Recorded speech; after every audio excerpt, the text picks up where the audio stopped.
we interrupt our program to bring you this important message.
Good evening, ladies and gentlemen. Welcome to Friday night and welcome to Vikings Uncensored. We have reached the penultimate game of the NFL regular season. It is hate week. It is against the Green Bay Packers at US Bank Stadium, flexed to 3:25 p.m. Central Time on Sunday. The stakes do not get any bigger than this. Vikings, of course, still fully in control of their own destiny. They went out. They are the number one seed, and they will be home for the entirety of the playoffs. So with that, again, good evening, everybody. Hello, everybody in the chat. Ant, Steven, Skull for Life, Drew, GMAC, Ant. Again, I already mentioned Ant, sorry.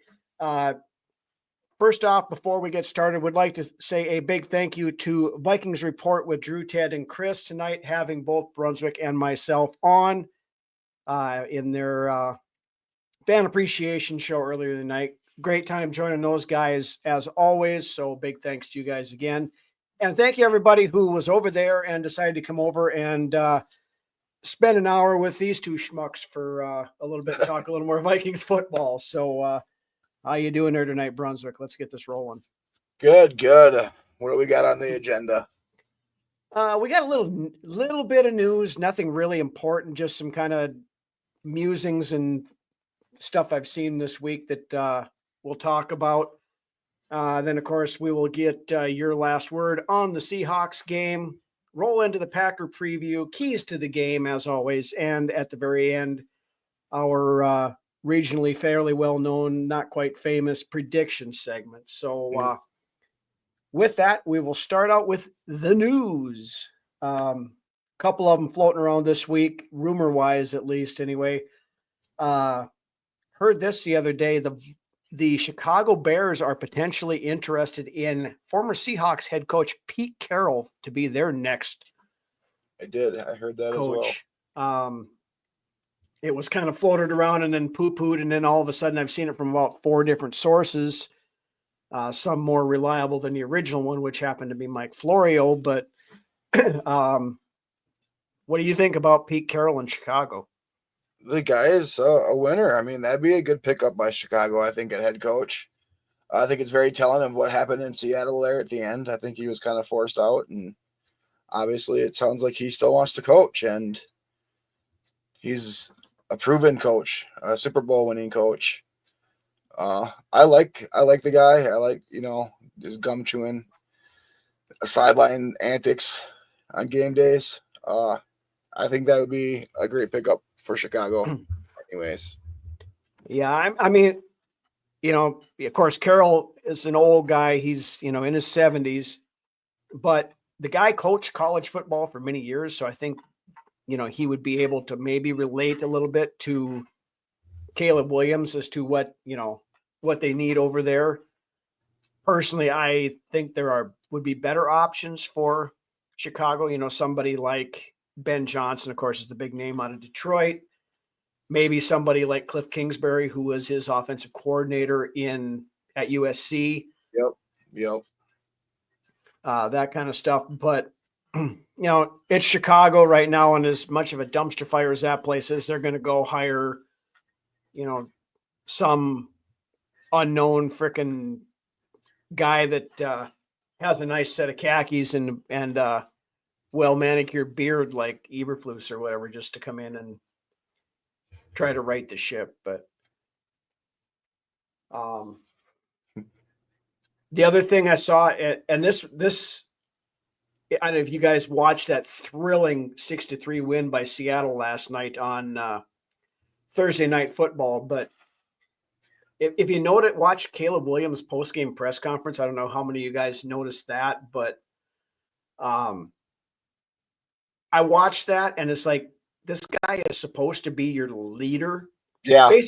Basically, he came out and said, about 37 times, and basically he said, the team sucked before I got here. What do you want me to do, kind of thing.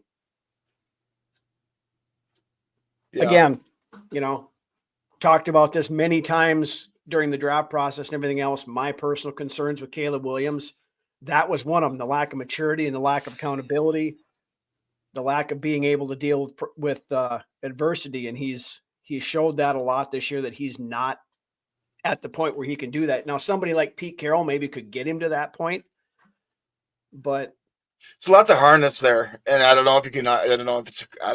At this point, I don't see it happening. Yeah.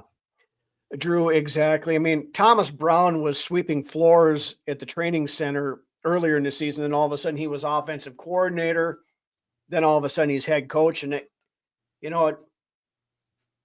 most teams, at least for like a week or two, will get that interim coach bump. When Thomas Brown came in, the Bears just quit. It's not looking good for Thomas Brown. Yeah. In the future, for now. What's that? So it's not looking good for Thomas Brown's future right now with the way things are playing out at the end for Chicago here. No. And that's kind of sad, but it is. Yeah.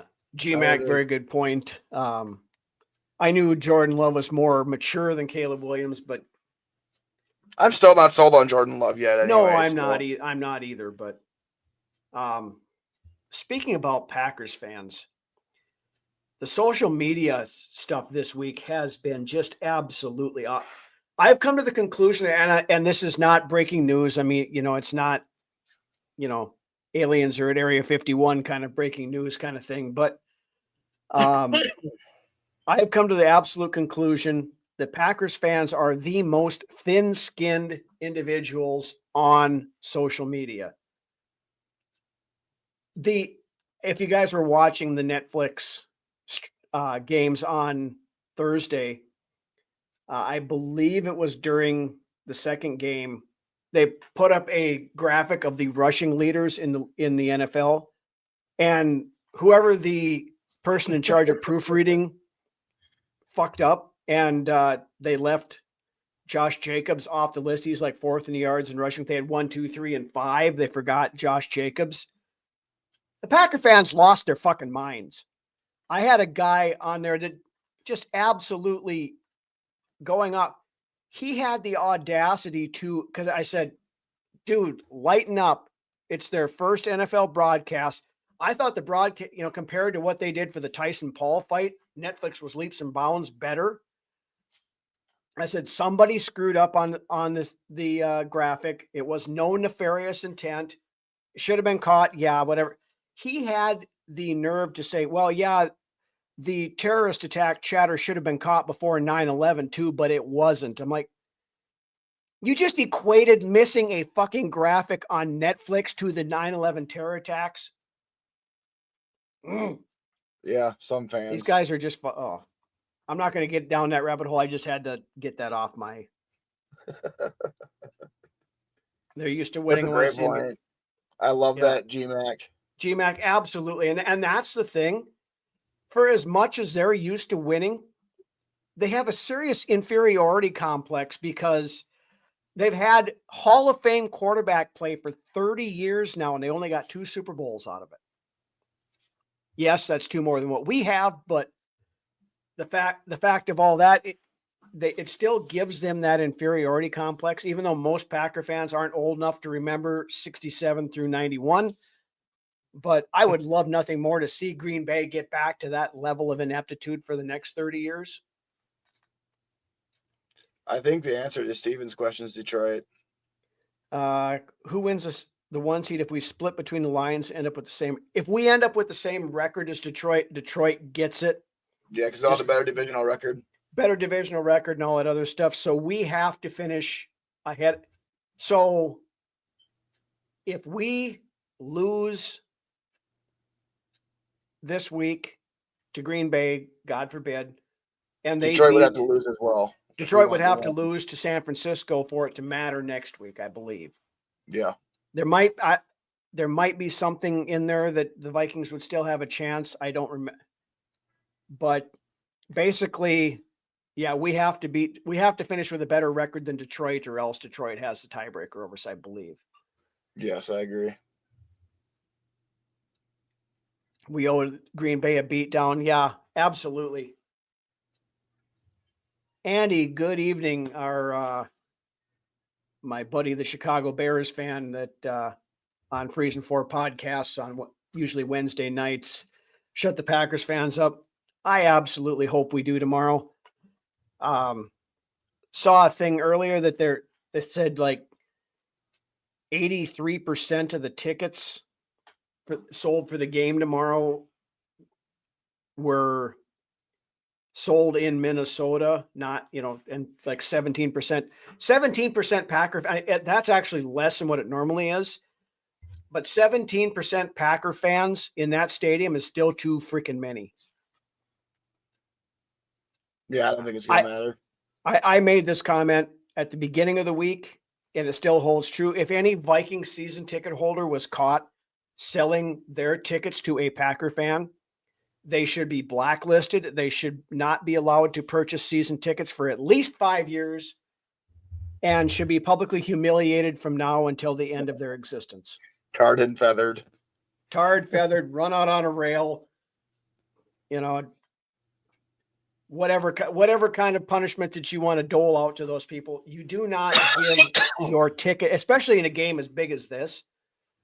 I've seen that discussion all over this week too, is when was the last Vikings-Packers game that had more on the line than this one?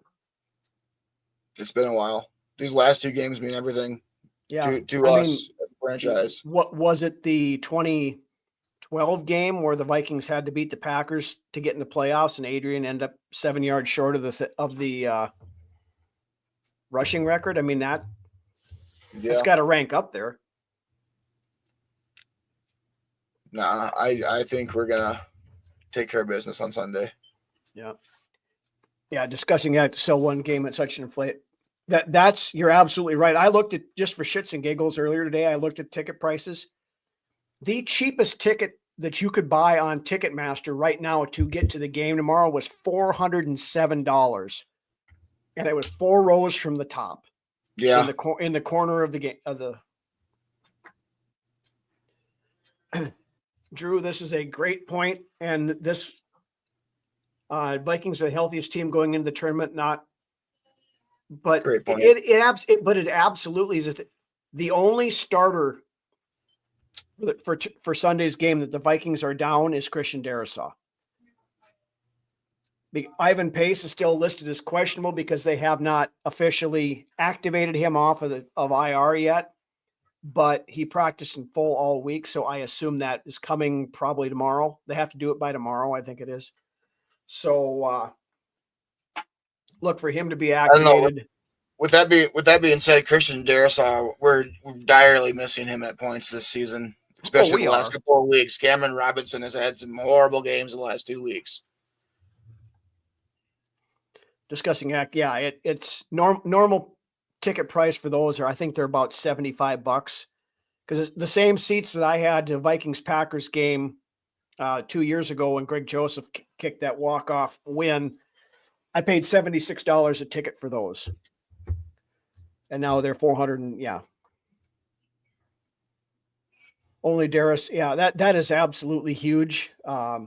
Fabian Moreau is also out this weekend, but he's a backup, so that I'm not counting that as a deal. US Bank Stadium has to be the loudest ever, God forbid, but it could be the hit. That's very a very good thing too, Stephen. Is this the last home game for Harrison Smith? We don't know for sure. If, God willing, the Vikings make the Super Bowl and walk off with the Lombardi Trophy, I could easily see Harrison Smith doing the Jerome Bettis and retiring while he's holding the trophy up there on the stage. He's played well enough that he could come back again next year and still play, I think. I agree. But that's going to be the thing. He's going to take the time after the season, whenever the season ends, and decide what he's going to do. And then try to work out something with the Vikings to come back. I don't see him going anywhere else and playing. If he doesn't play here, he'll retire. But yeah, I agree. But anyway, before we get deep into the Packers game here, let's get Brunswick's last word on the Seattle game. So we can put a nice little bow on that and then focus everything toward the Cheeseheads. One word summarizes the best, and that's resilient. I mean, what a resilient win that was. Honestly, one of my top games watching this year all season was that Seattle game. It was a great game, very entertaining. One of my favorites of this year so far. A highlight of my Vikings fanship from this season's that Seattle game. The fact that we hadn't won there since 2006, and it came down to the wire, and Darnold just commanded this offense at an elite level and took us down the field and, won it. The Jefferson touchdown there at the end. And after that, I didn't question it. So, I was ecstatic after the win. And what I thought might have been a trap game, I mean, it was a heavyweight fight. Seattle was fighting for their, playoff chances and hopes. And they were at home in front of that Seattle crowd, which was very, very loud. And to be able to walk out of there like we did with that exciting win at the end of the game was fantastic. Yeah, I mean, I've seen all this stuff. Of course, the Packers fans. Oh yeah, we beat them by what, 18 points or 20 points or whatever the hell it was. You only beat them by 3, and this and everything. It doesn't matter. You don't get extra credit for beating a team by 3 scores versus 1 score.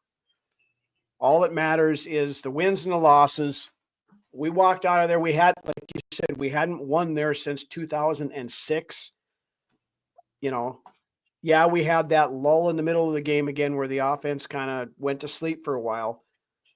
But when it got down to the end there, you and I were talking. I know there for a while. I said straight out, I said, if we don't quit fucking around, we're going to lose this game. And then we got that ball back at the end, and we needed a drive from Darnold, and he was just ice in his veins. He doom down the field, and then that. And getting beat up at the same time.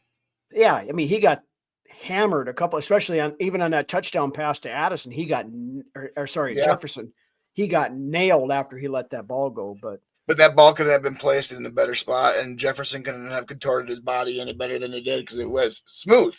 Yeah, smooth, silky smooth.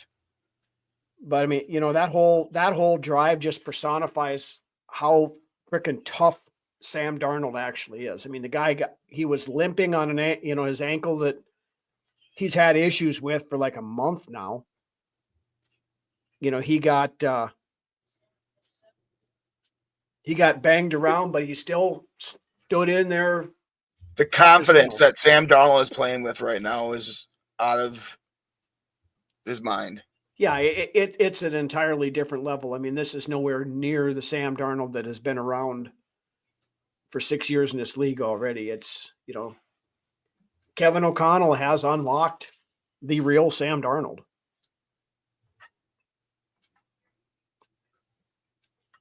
But, and then, of course, I think the best is yet to come. I think when we seen Sam Darnold start twirling that white fucking towel in the air a week and a half ago back. Mm-hmm. Yeah, that's something's the best is yet to come. I feel like. Well, and every game from here on out, I mean, I really think that Sam Darnold is letting his play be a gigantic middle finger to everybody in the league that said he couldn't do it. I would not be surprised if Darnold put up at least 4 touchdowns this weekend passing. That would be Look how awesome. hot he came out to start that first game. Yeah. I mean, we went up, 28-0. 28-0.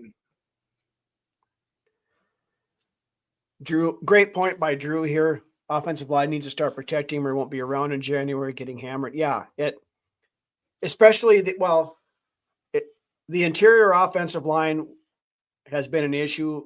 You know, Bradbury always. Brandel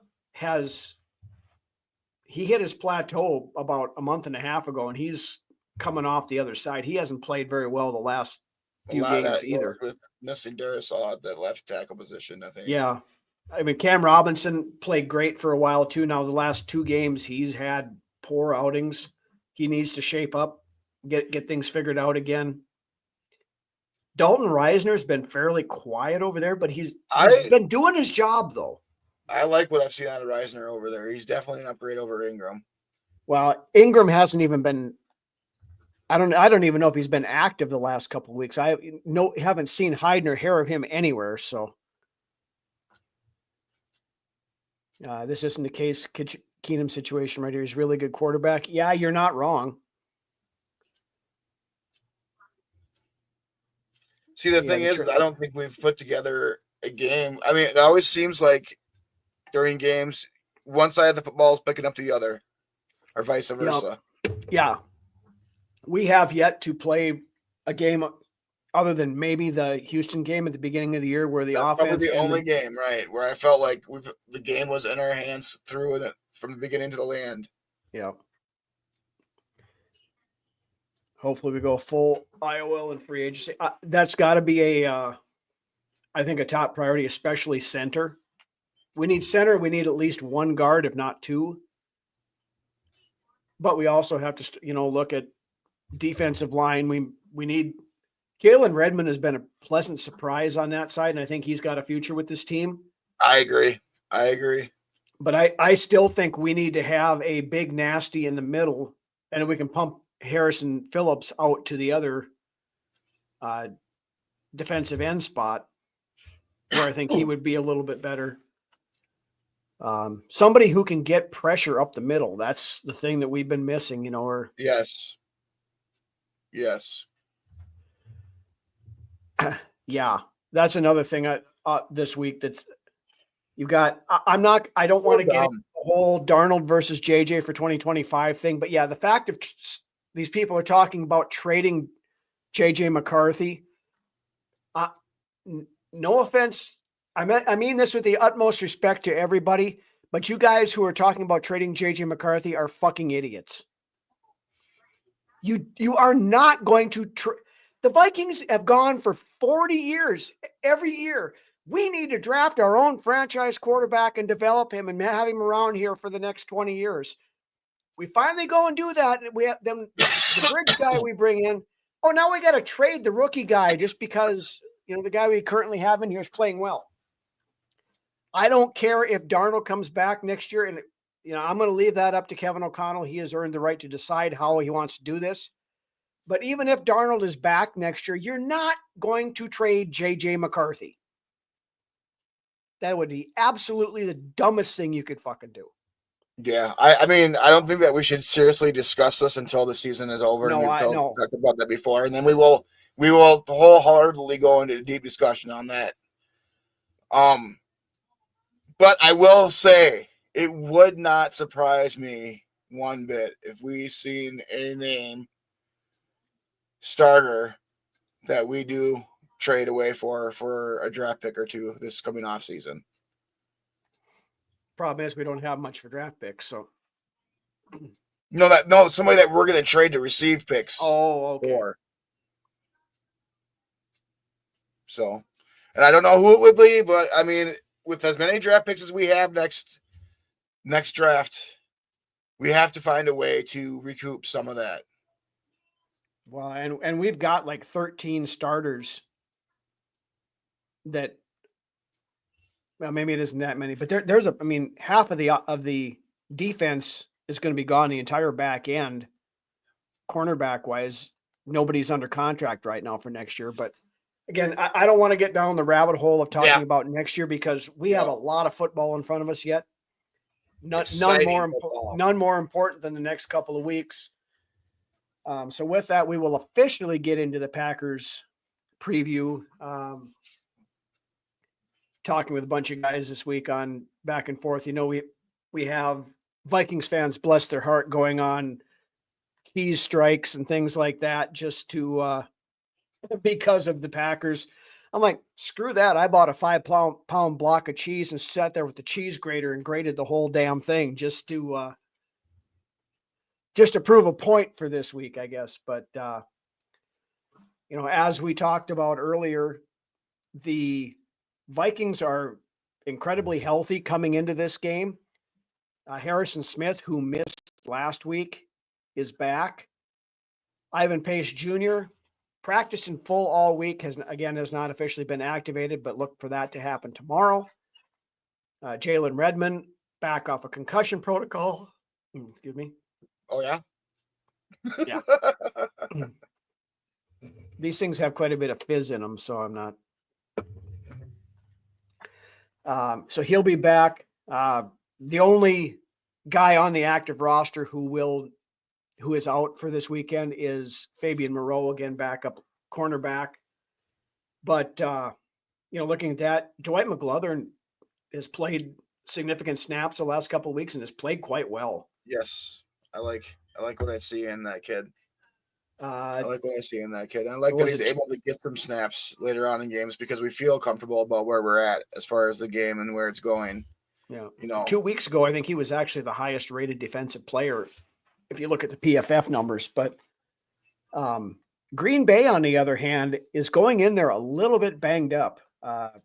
Safety Evan Williams, linebacker Quay Walker, offensive lineman Andre Dillard, all out.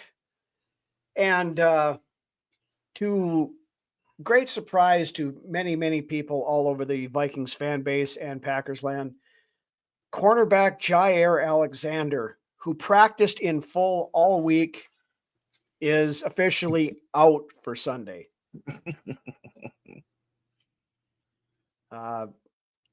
Apparently, he did not want to have to face his Daddison and Uncle Jets. I used that joke on Drew and Ted, so if you guys heard it earlier, I apologize, but figured I wanted to throw it out there again. For a guy that has done so much trash talking over the years against Justin Jefferson and everything like that, the first game this year, it wasn't even any mention of any injury up until like the Friday before the game. Then all of a sudden he had, it's like, oh, my liver or whatever. And end up not playing that one. And he hasn't hardly played since. Practice all week this week in full. And then it's like, nah, I'm not going to play this week either. So, he's all talk, no walk. And he's, I can't stand him. I can't either. The guy is an absolute dipshit. He's missed 32 games in the last 3 seasons. So something like that. Yeah. Good evening, Marie. I am not going to put your comment up on the board because I will not post that on my show prior to this game. Don't try to flouge. What is that? Flouge. Flouge. Flouge. Flouge. Discussing act. You got to help us uncultured schmucks out here. I don't know what the hell a flouge is. No, Drew, you don't, because it has the most annoying chant in the history of professional sports in it, and I will not put that on my show. I think it's vitally important that our offense doesn't shoot itself in its foot this weekend. Yeah, it absolutely is. And, it's going to boil down, can the defense last time they tried blitzing Jordan Love and it didn't seem to work out very well. I don't know if we just came out too hot and our defense just got gassed from spending so much time on the field in that game. Could very well. Yes, Drew, that was the comment, so I'm not putting that on my show. Yeah, Packers fans, good point, Josh. Packer fans have been talking a lot of shit for blanking the Saints. They played the JV team that they pulled out of the frickin' Sandlot League back behind the 7-Eleven. That Saints team is just as ugly as that Bears team is right now, if not worse. Yeah. And yeah, New Orleans, I mean, they don't have a quarterback right now. Really, Desmond Ridder is awful. Desmond Ridder's in Oakland or Vegas right now. It's Spencer Rattler. Sorry, yeah. Again, insert random insignificant quarterback name here. But yeah, I wouldn't be walking around puffing my chest out for beating the Saints by 34 points, but I think this game comes down to the offense and its ability to play well-managed possessions and putting points on the board, as far as like being able to run the clock and just keep drives going. You can't shoot yourself in the foot this game on offense. Yeah. Apparently, Steven is joining the Ted Glover school of Cam Akers slander. Yeah, I mean, they haven't run the ball a ton lately, which is a little bit of a concern now. A very frustrating drive last week was right before the half against Seattle, when we got the ball back and we had a chance to really just take control of the game. And we should have mixed in a run where instead we went pass, and we and ran off the drive that took 32 seconds off the clock, and then Seattle made us pay for it. Seattle had no business getting that ball back, and the defense played its worst series of the game right before the half of that Seattle game. Yeah. Sea Chickens Bears game. Yeah, we talked about that a little bit earlier the Bears have quit a month ago, and it almost looked like Seattle did that last night too. They're still not out of it. No, they're not. If they beat the Rams, getting that last wild card spot. Spencer Rattler looks like an actor playing. Yeah, I saw that on somebody posted that on Twitter X the other day. Yeah, you're not wrong.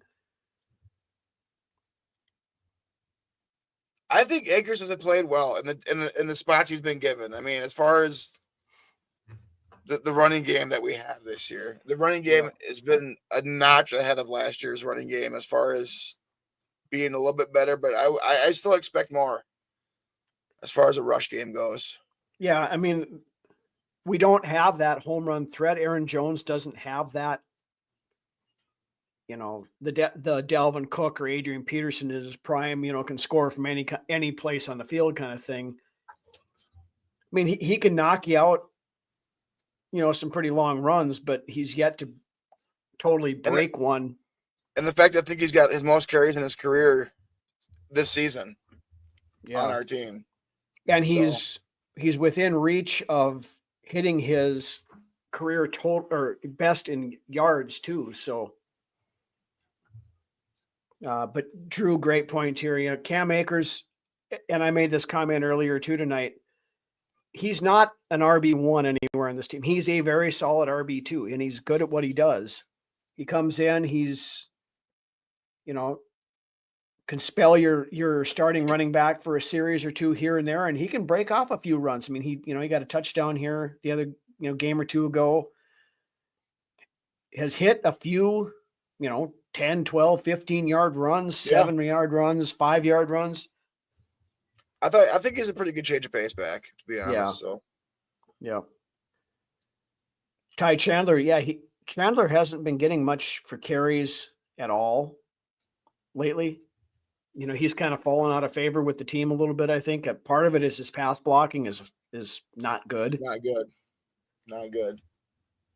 And I know you don't want to talk about the draft, but Giante would look nice in a purple and gold uniform. oh God, yeah. If he's available when the Vikings pick at 32, I'm taking him and not even questioning it.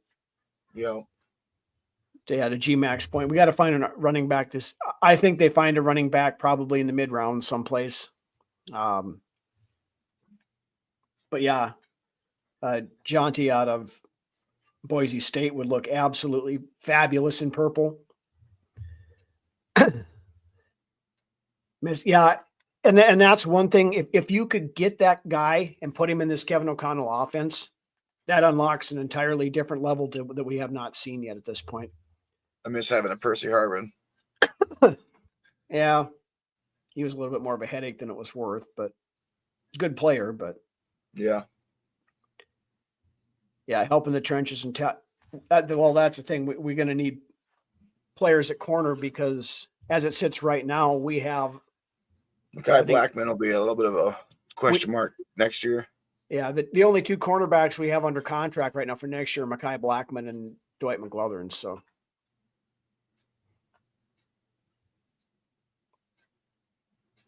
being honest, if it was him, I want my right. Yeah. Oh, that was the messed it up. Yeah, Eric Dickerson not wanting Saquon Barkley to break his record. Yeah, if I was Dickerson, I wouldn't want it either. I want a punt returner. Yeah, you and I talked about this during the game last week. It was, I want a guy that can go back, a punt returner who, will actually return punts and not just sit back there and call fair catch on every damn punt that we get. Or get 9 yards. Yeah, I haven't looked at what our total punt return yardage for the year is at this point, but it can't be a lot. We haven't had a good punt returner since Marcus Sherrills. Yeah, and we've had this problem, like you said, for a long time. What was it, 3 years ago? I think we had 89 punt return yards in the entire fucking season. And we probably don't have a lot more than that right now. Like I said, I haven't looked for a while, but be nice to see Ham get a run or two. I keep saying that too. I agree. You're going to put them back there to pass block, hand them the ball a couple of times when you got them back there. I want to see Ham get a couple of handoffs too as well. Marie, I will post this one. Ask about thoughts on Watson not getting plays since we were NDSU fans. Christian Watson's biggest problem, he's got two problems that he's had. A, he can't stay healthy, and B, he drops a lot of easy passes. It seems like every time I tune into a Packers game, when he's playing, he has one go off his face mask or he drops an easy catch. And you got guys, like Romeo Dobbs and some of these other guys that they've got over there that are more reliable. There's no true number one receivers on that team. No, they've got a ton of number 2 and number 3 wide receivers. They don't have a true number 1. Anyways. Yeah, moving on. After he fumbled on the first drive of the season, he took him out of the playbook. You're talking CJ Ham. Yeah, I mean. No, wasn't it? Oh, yeah. I was going to say Ty Chandler on that last play too, but yeah.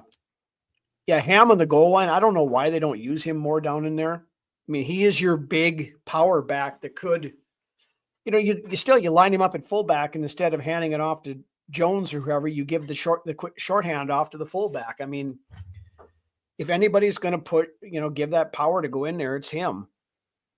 And if you're going to keep putting him back there in a single down set, hand him the ball, mix it up, because otherwise you're just telling everybody that you're going to pass it. Yeah. Can't pee like a puppy if you want to run like the. Got to give it to Drew. He's always got the puts it most eloquently on to tie a ribbon on the. But anyway, with that, let's roll into the keys to the game for the matchup on Sunday. Looking at the key points that both Brunswick and I believe the Vikings must do in order to come out victorious. So, as always, we will give you the floor first, Mr. Brunswick. First and foremost, and this has been an issue for me as far as my eyes the last couple of weeks, and that's been tackling. Wrapping up fundamentals, angles, and technique on defense. The tackling has been really, for being known for being one of the better tackling teams in the league the last few weeks, it hasn't looked good as far as tackling goes. Second one, once again, O-line needs to pick it up, particularly along the left side of that offensive line.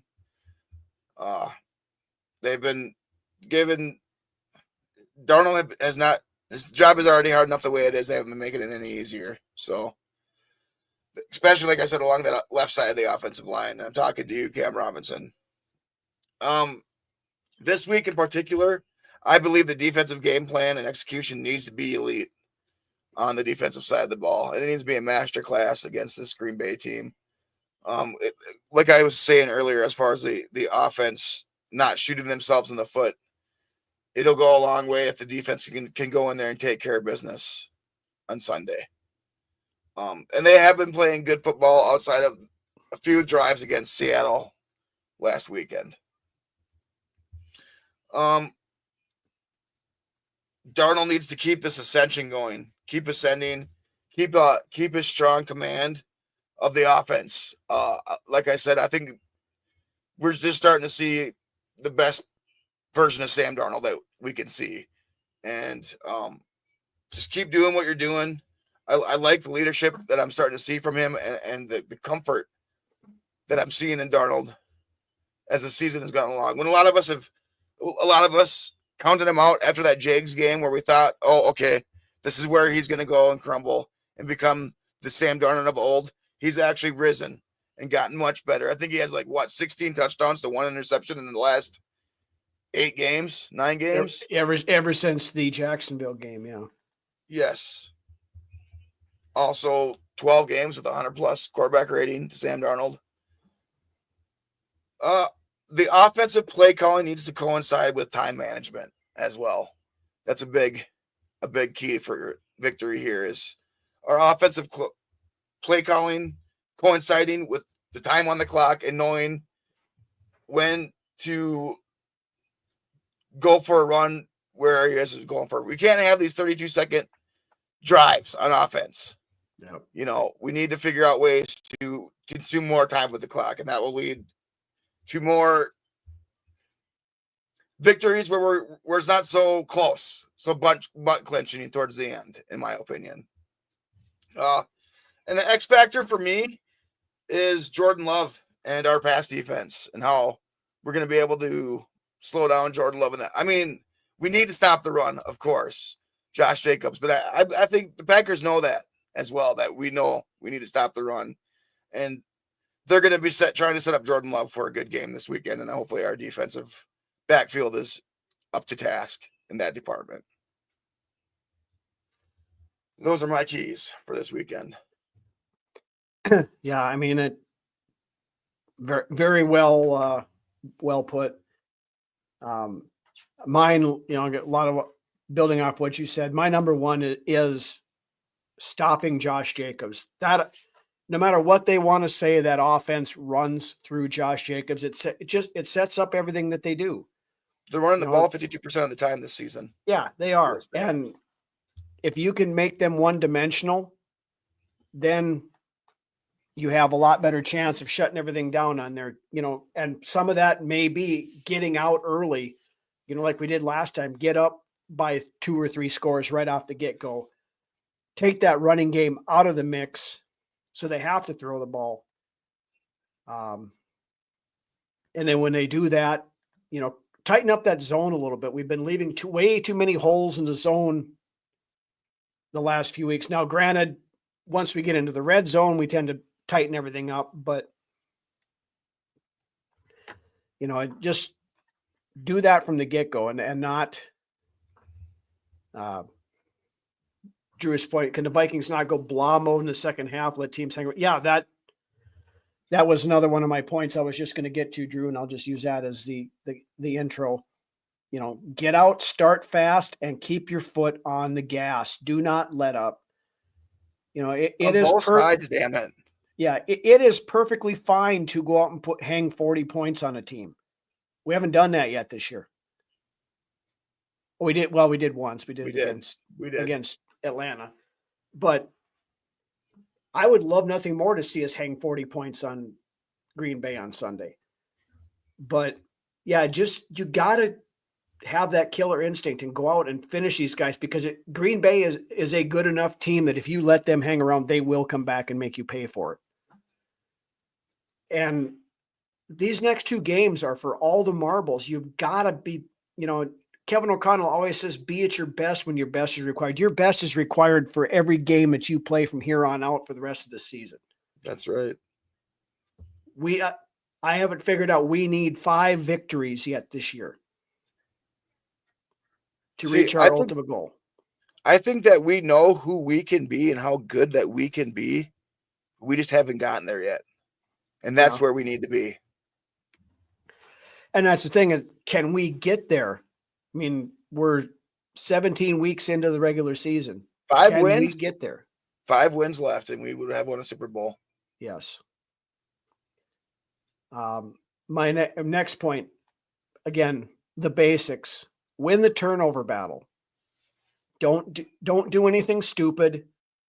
If the play is not there, check it down, throw it out of bounds, live to play another down. I thought we did pretty good last week in that aspect on offense. Yeah, I mean, we had that one that Darnold threw the interception on. Yeah. But he's been taking pretty good care of the ball. That was a, momentary brain fart. He should have just thrown that one out of bounds. But sliding at the end of that game was amazing. A good decision on Darnold's part. It absolutely was. And that's the kind of play calling we need Kevin O'Connell to do in these 2-minute drills and things like that. Knowing that, okay, if I throw the ball and we don't complete the pass, the clock stops.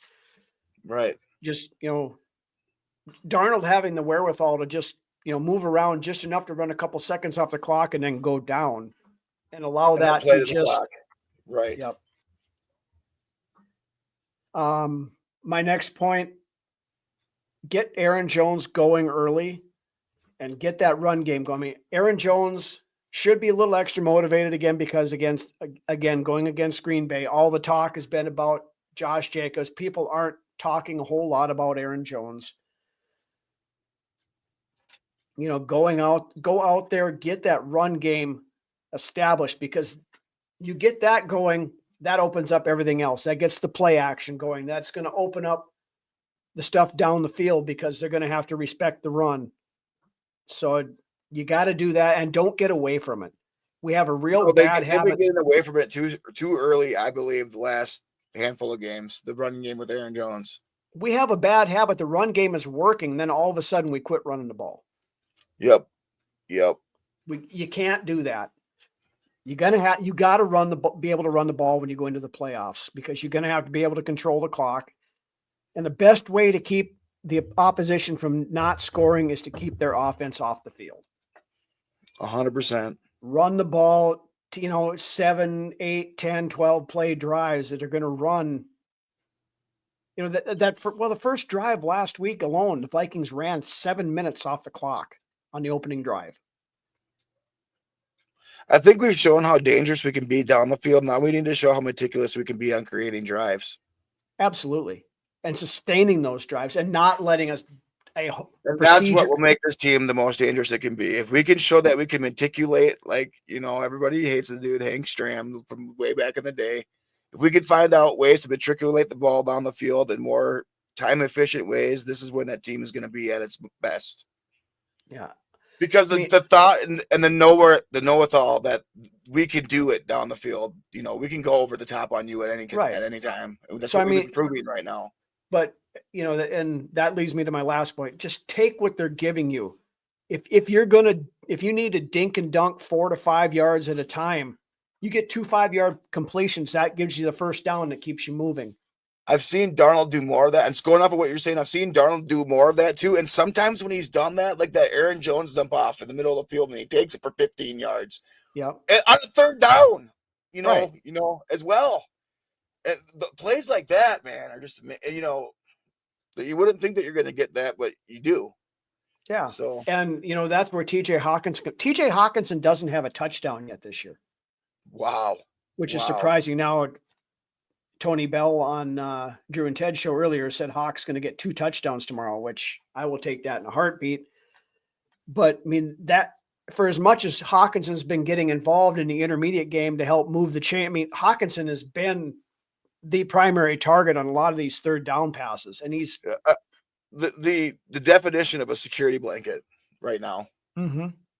Absolutely a go-to guy when you need it the most. Darnold has been going to Hawk on a go-to drive, and most of the time he's coming down with it and he's moving the sticks. So I mean, those are my keys. I mean, again, you know, I don't get completely off the wall hot take-ish on my keys. Usually it's fundamental. I'm an old school football guy. It's fundamentals. It's do the things that you need to do, and don't self-inflicted wound hurt yourself. A good example of that is where we like a disgusting act just said over here in the comments is getting those picks that we should have been gifted up one. Those 4 dropped interceptions against Seattle. Yeah. Gino was gifting us lots of picks last week, but we weren't able to capitalize. The one to Cashman was just you got to hang on to that, man. Yeah. I don't think he wasn't expecting it to come right at him like that, I don't think, but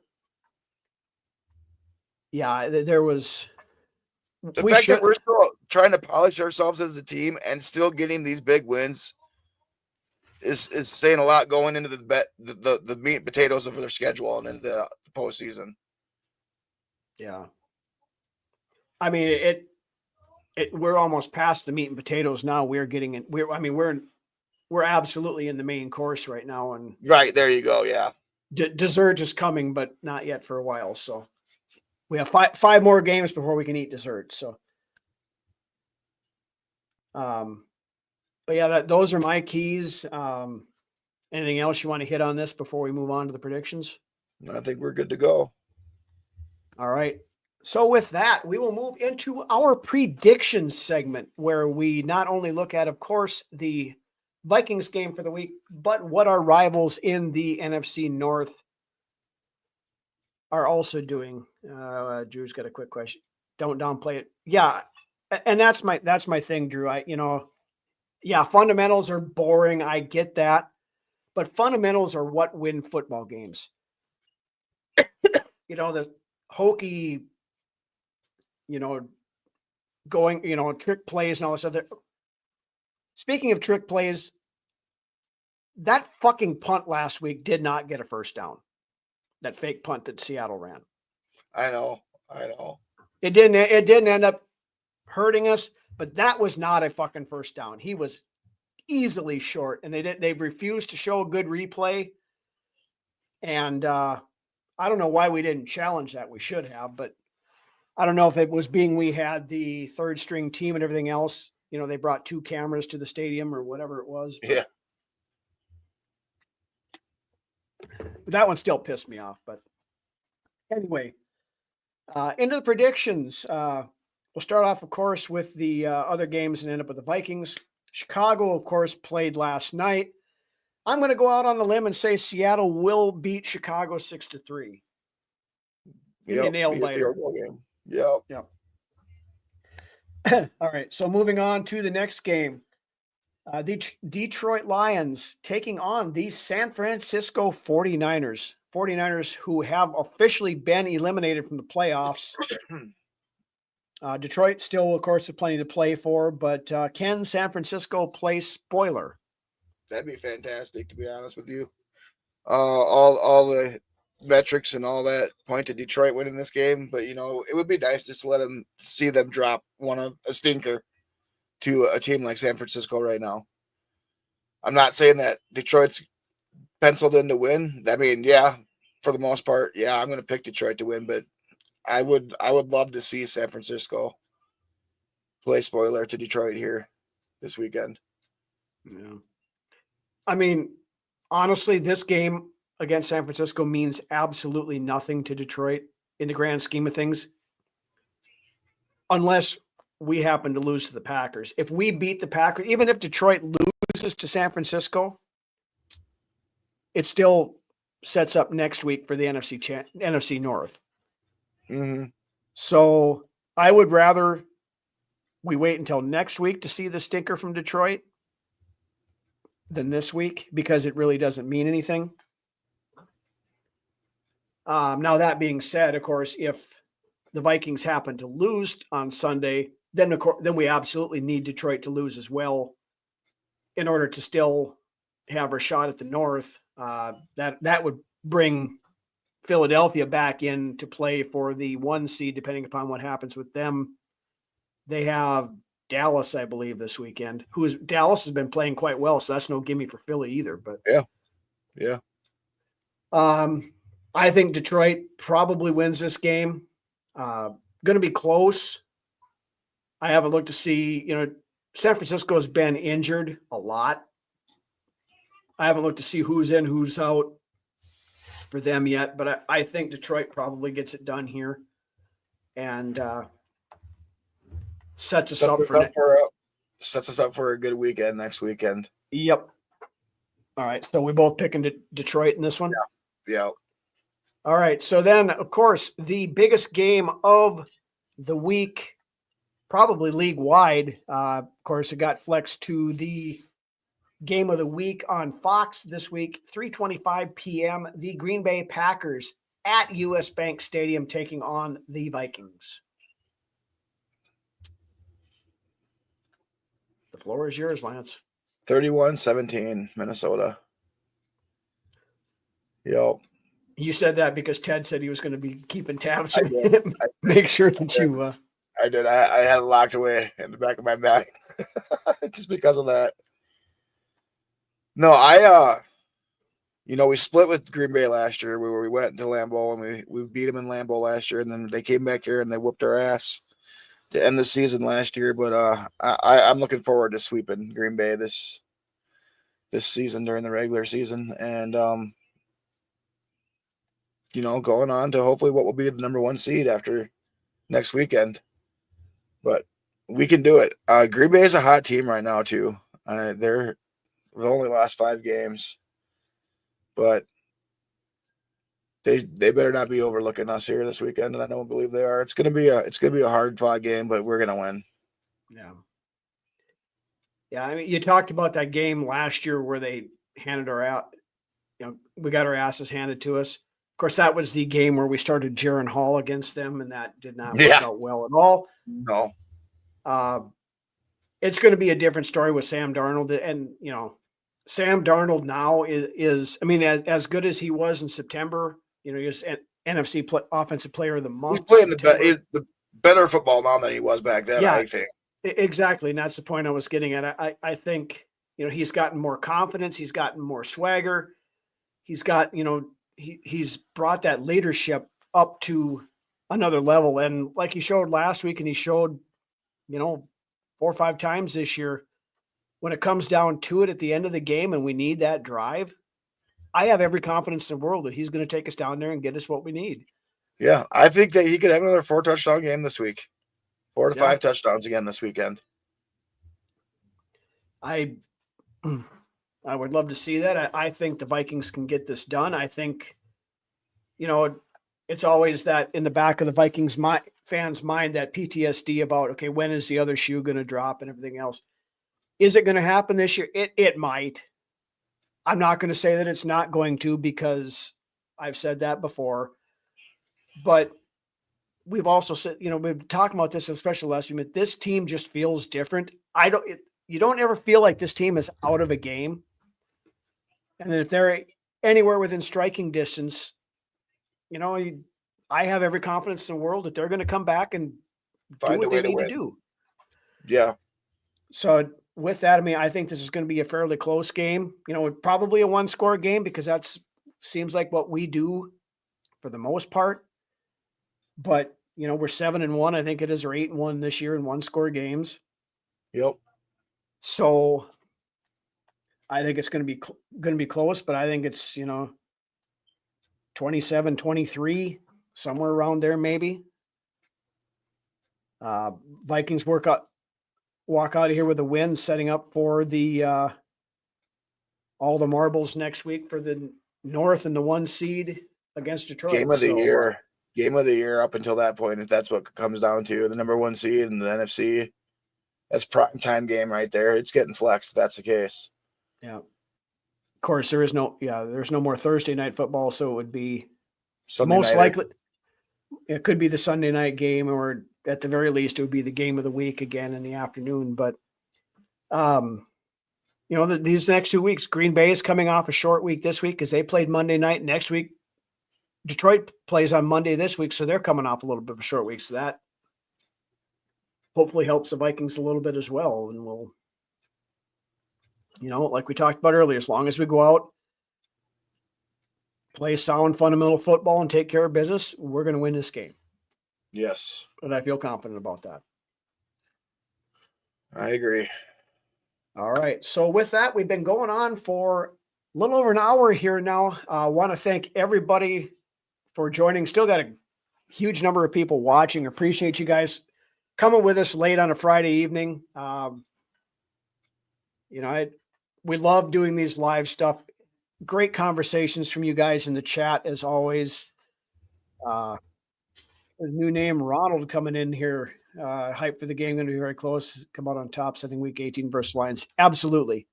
Yeah. I think that's the thing. We it's the next 2 weeks are going to tell us for sure what this team is. People may call us frauds. People may say we're lucky, say whatever.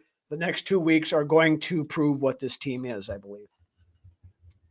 So with that, again, thank you, everybody. Shout out to the Filipino fan club, as always. Shout out to my lovely wife watching upstairs. And shout out to all you guys out in the chat. Also, big thank you again to the Vikings Report with Drew, Ted, Chris, and Toonses for having both Brunswick and I on earlier tonight. Always a lot of fun there. And again, let's go out. Let's beat Green Bay on Sunday, and let's take another march towards that ultimate goal. So with that, why don't you take us home, Lance? Well said, Rhino. Yes, thanks again to all you guys coming to watch the show tonight. We appreciate it. If you haven't already, like and subscribe to the channel. Follow us on Facebook, Twitter, X. Let's go out and get that W this Sunday. Millie, Aubrey, if you're out there watching, Dad loves and misses you. Skol. Have a good weekend, everybody. Skol Vikings.